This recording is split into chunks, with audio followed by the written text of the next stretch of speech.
Ah, greetings, traveler. It is indeed a pleasure to see you. If you are seeking shelter from the storm, you have come to the right place. But please, don't just stand out here in the weather. You are more than welcome to enter my humble abode and share the fire with me.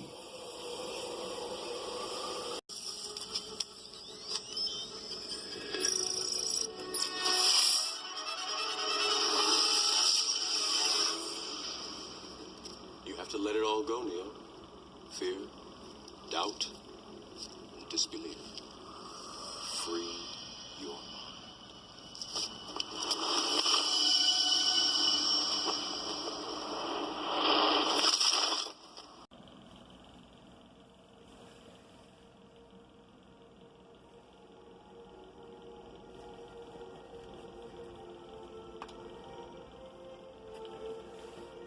Well, traveler,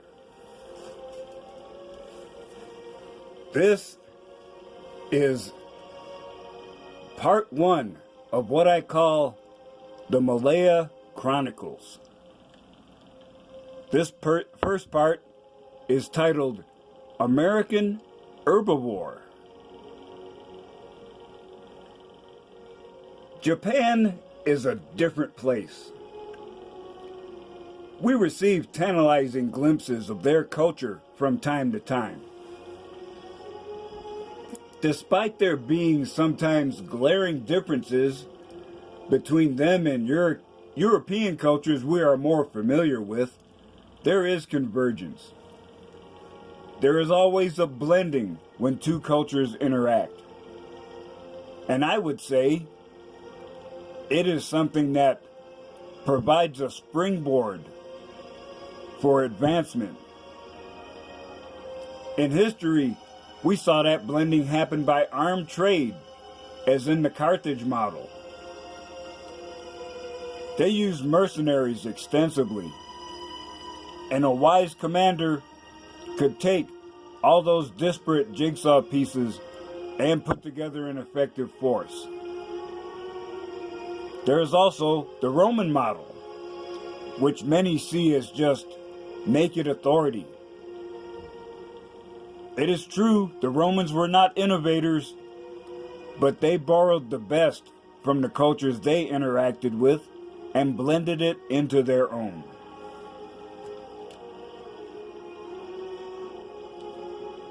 There has been a radical departure taking place in the Western world. Men are waking up to realize their own value and removing themselves from a predatory culture. Here, as a convenient shorthand, we call it the red pill. It may be surprising to some of you brothers to discover that there has been a similar cultural trend in Japan, well before ours. Let me share some interesting facts with you.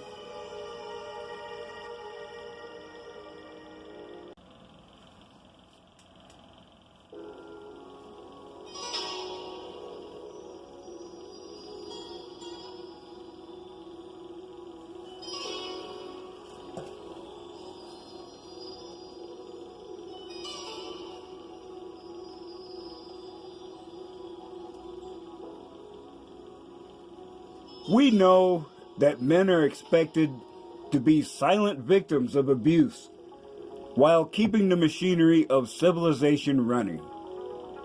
This attitude is seen in Japan with the salaryman, or white-collar office worker. He starts with a single company after graduating from college, staying there for his entire career. College students are recruited while still in school. Companies judge students by their high school and college prestige. They will select an entire graduating class to be hired en masse. There is a high price to pay for such job stability. They're expected to put the company above all else. The amount of time you spend at work is considered a metric of your efficiency. So you may be working 80 hours or more a week, much of it unpaid overtime. When you do get time off, you are expected to socialize with other employees in their off hours. There are slang names given to them by society. Harsh, because they're true. Shachiku, corporate livestock. Kaisha no Inu, dog of the company. And at least this one sounds a little better. Kigyu Senshi, corporate soldier. There is obvious risk to bodily integrity, forced dependence on a single employer, and a lack of individuality. Despite all that, it is the expected career choice for Japanese middle and upper class men. Those who do not take this path are considered a failure, not only of him, but his parents as well. Now, if one looks closely, red pill augmented vision allows us to see cracks in the structure. There is extreme pressure on salarymen to succeed and to support their families. The gender expectations on men in Japan are very strong. So much that a new word was coined for the effects from them.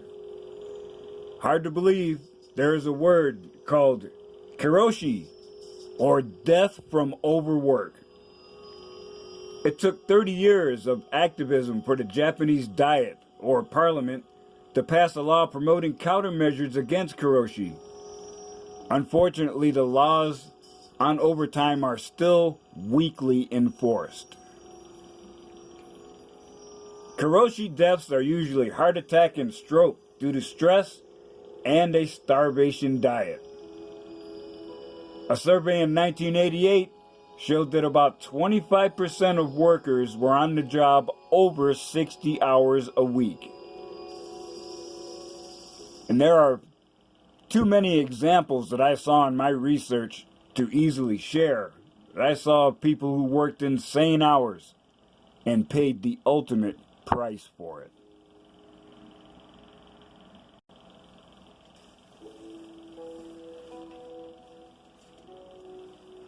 Those who missed the cut will have a slim chance of being hired later, because there are always fresh graduates coming up. They become Freeters or NEETs. They're someone who is a part-time worker or underemployed, not going into school or training for a special job. They usually become minimum wage workers because they are almost always ignored by corporations, if not hired immediately. They have usually stayed with their parents. A label called parasite singles is applied to them. Children who have stayed home, sometimes into their 30s. We see a similar concept in the West with, quote, boomerang generation, unquote, children who have returned home to live with their parents. Now, not all of this is because of social issues. A lot of it is due to financial difficulties. They were born in a spot where, when they got out of school, the dot-com bubble had collapsed around the year 2000, and there weren't many jobs. And then, when they were getting their act together finally, the housing bubble burst in 2008. So a lot of them had no choice. But I do note that in both cultures, the retreat from full-time work has put strains on the retirement system. Aging populations have less workers available to support the current system. There are some men who have taken this concept to the next level. They are called Hikikomori, which means pulling inward or being confined. These are Japanese men who have withdrawn from society and seek extreme degrees of isolation and self-confinement.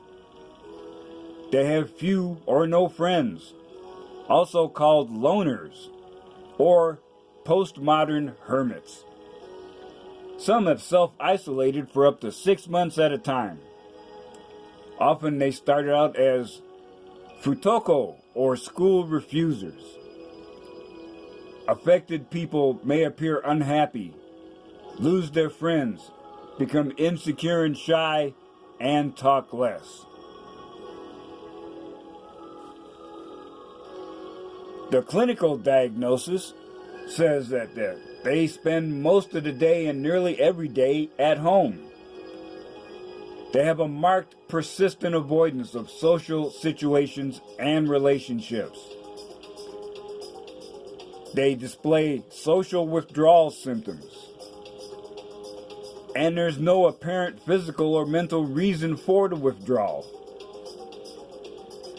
They also say the behavior is similar to that seen in autism spectrum disorder and Asperger's syndrome.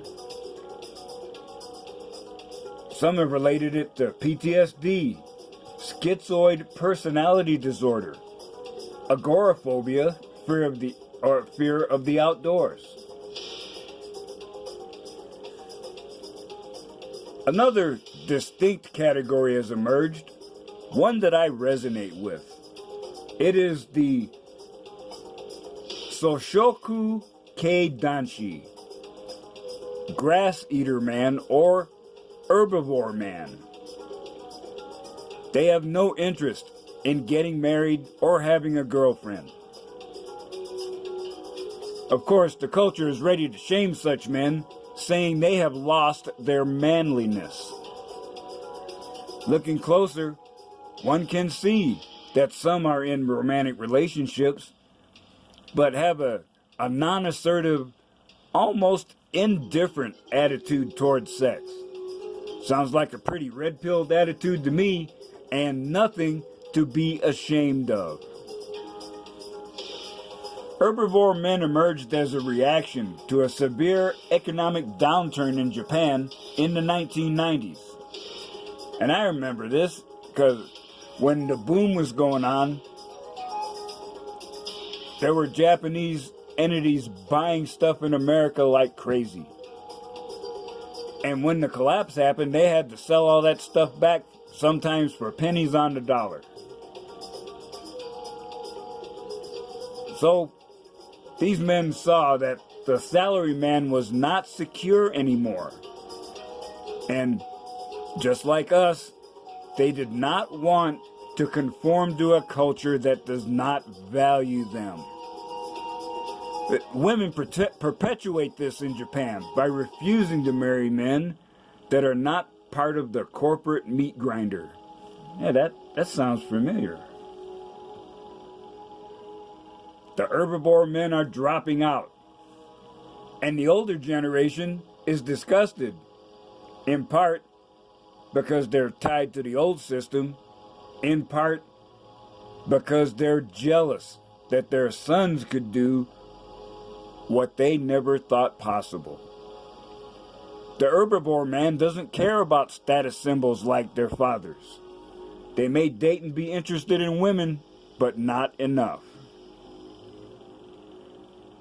The average woman in Japan still overwhelmingly prefer a man who graduated from an Ivy League university, the Todai, Waseda, or Keio, works in a prestigious company like Toyota or Sony, and makes a good enough salary to be able to send future children to the best schools. Many young Japanese men would love to be dating, but don't want to play the game. They're not willing to pay the price that their fathers did. A herbivore man is equal parts rebellion, and resignation.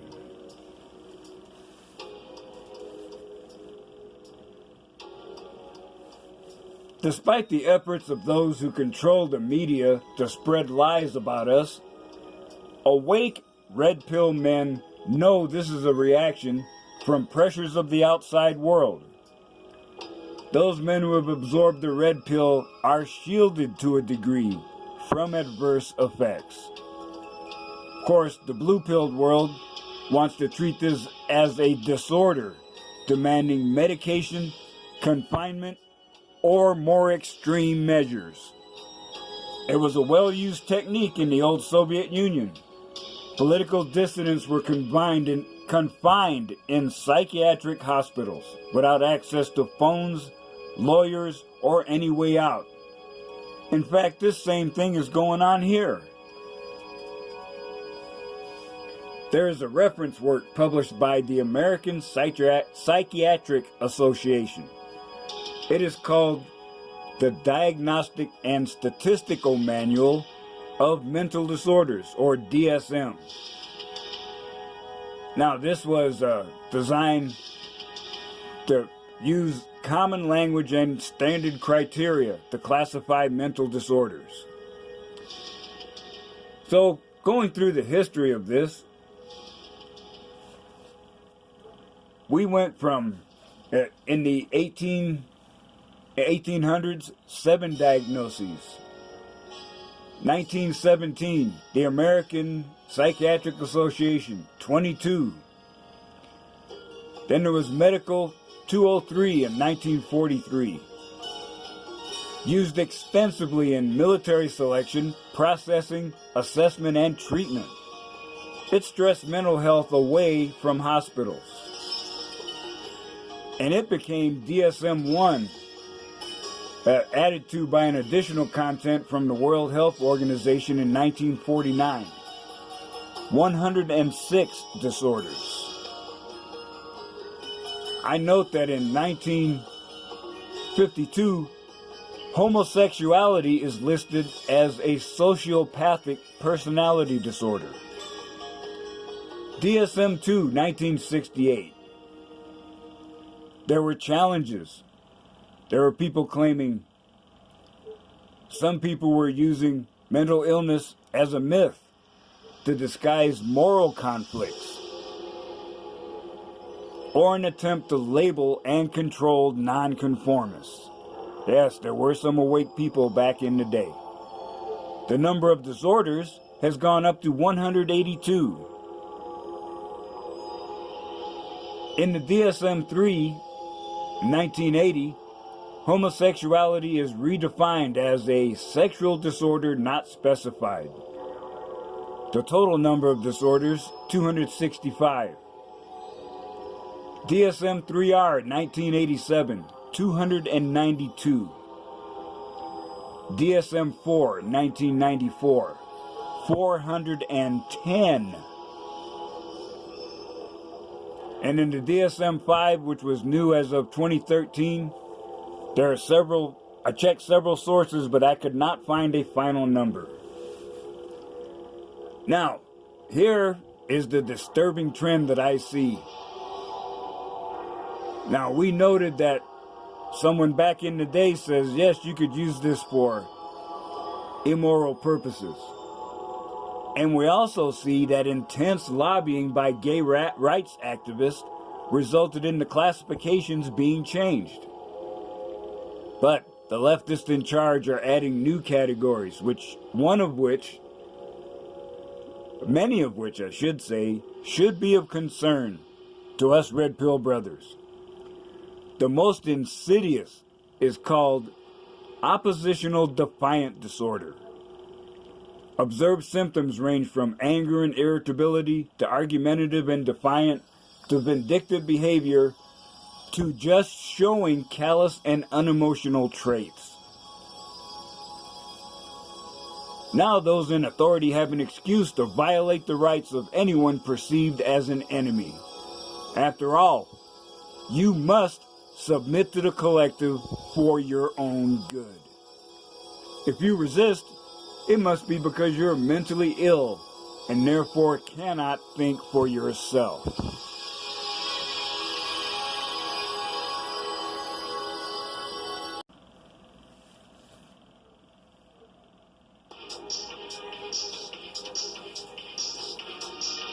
There is still a need within every man for socialization and validation.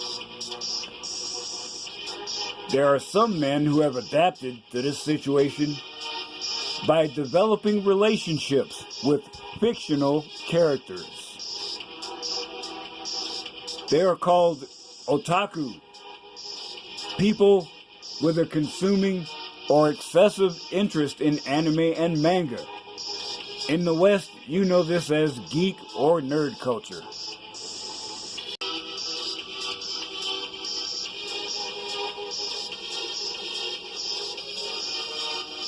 So, if you wanted to understand the concept more clearly, you've certainly come to the right place.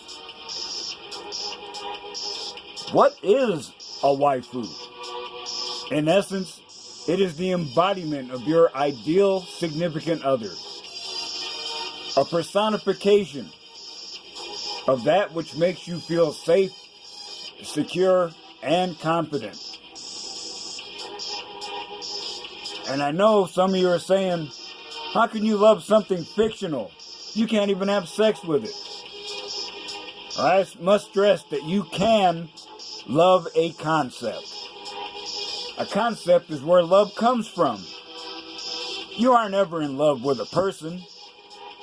You're infatuated with your concept of them. Similar to religious faith, everyone needs an external stimulus added to their own internally generated motivation to give them strength.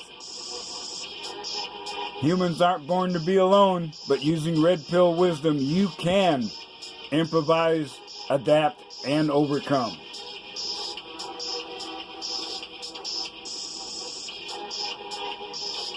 And I know the haters out there are saying, oh, you've just given up on women. Well, you know, the world's a lonely place. And if you draw the short straw for any reason, you got to find a way to cope.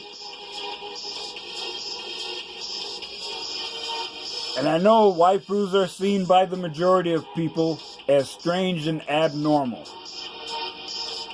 And not all people involved with waifus suffer from social anxiety or other issues. Some are self-described asexuals. Others are married to 3D women. Certainly there are some who have problems with delusions. However, most of the waifu community members are aware of loving a fictional character. These characters, they exist in the realm of ideas and the mind.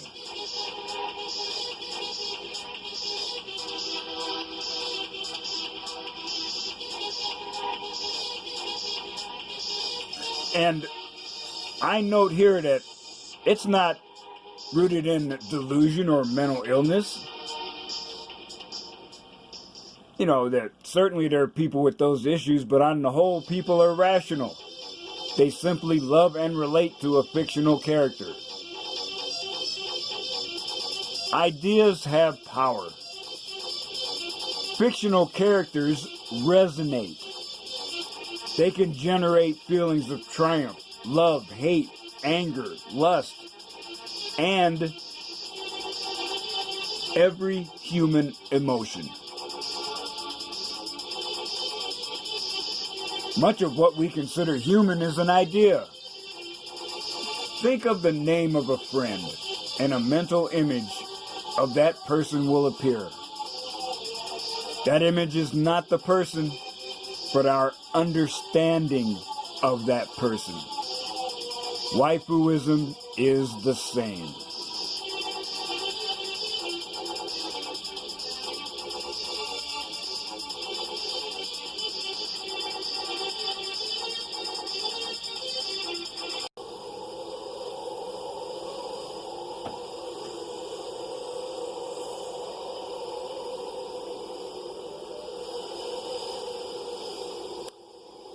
And so, traveler, we have come to the end of part 1 of this tale. Now, I know criticism is going to come. I also know that from some of my Red Pill brothers, I will receive encouragement. I have already been mocked by those who dismiss any affection for an artificial character as a symptom of delusion or an unhealthy obsession. They claim I cannot relate to reality. I say now that I can create my own reality. There are already memes out there making fun of men like me, yet I know the laughing will stop. And so, traveler, I will be ready to regale you with part 2 of the Malaya Chronicles on your next visit. So, until the next time, remember, I still say, some of the best days of your life haven't happened yet.